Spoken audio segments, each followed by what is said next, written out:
Salut, ça branche. Dans cette vidéo, je te parlais du secret de la souris maléfique pour créer des générations de clients irrationnellement fanatiques.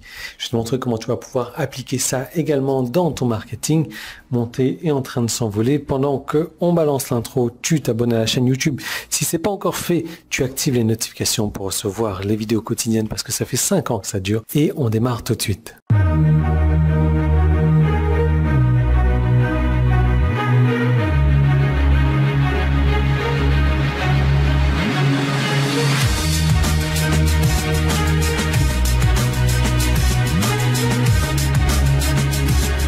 Donc la souris maléfique, si je te dis Disney et que je te dis souris, tu penses à qui? Mickey, effectivement.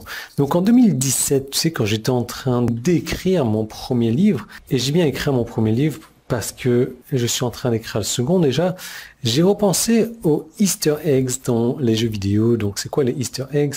Ce sont des trucs et astuces, des codes spéciaux ou des mondes spéciaux, etc. qui te permettent d'être plus fort. Donc, est-ce que ces Easter eggs étaient nécessaires? Est-ce que c'était une perte de temps? Ce que j'en pense, voilà, ça c'est une très bonne question.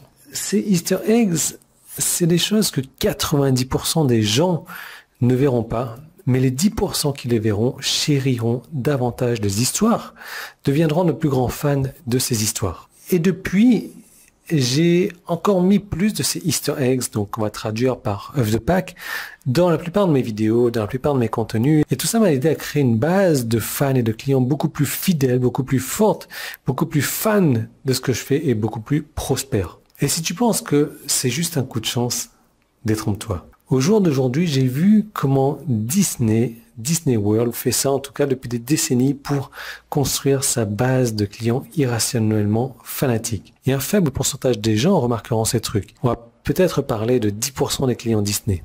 Pourtant, ces 10%, ça va être certainement les plus fanatiques, les plus susceptibles de revenir plusieurs fois dans leur vie à Disney World, d'amener des générations entières, enfants, petits-enfants, arrière-petits-enfants, regarder tous les films, défendre agressivement les décisions les plus folles de la souris, d'acheter les produits dérivés, de travailler sans relâche à donner à la société la plus grande partie possible de leur argent.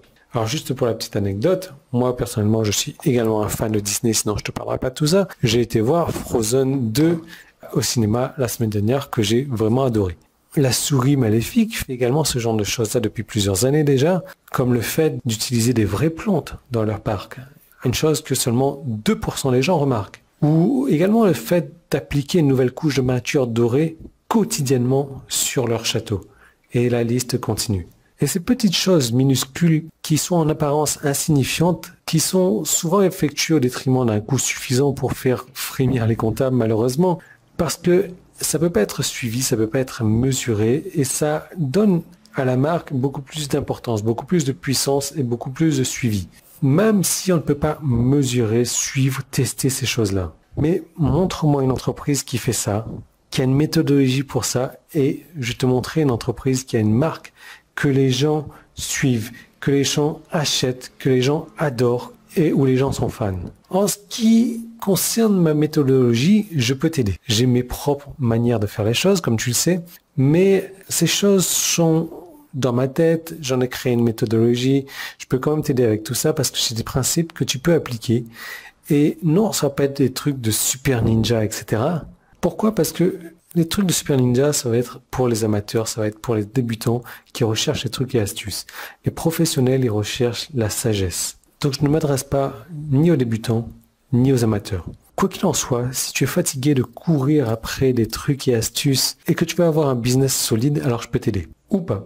Ça va dépendre de ce que tu vas faire avec l'information. Parce que seuls les imbéciles pensent pouvoir tirer de la chaleur d'une poêle froide. En tout cas, pour en savoir plus à ce sujet-là, tu peux cliquer sur le bouton jaune qui est en haut ou en bas. Le petit i qui est là, si tu es sur YouTube, ça va t'emmener vers une seconde vidéo. Je vais te montrer comment tu vas pouvoir te créer un business solide. Comment tu vas pouvoir gagner 3 fois plus que ton salaire actuel. Tout ça grâce à un site internet, grâce à un business sur internet.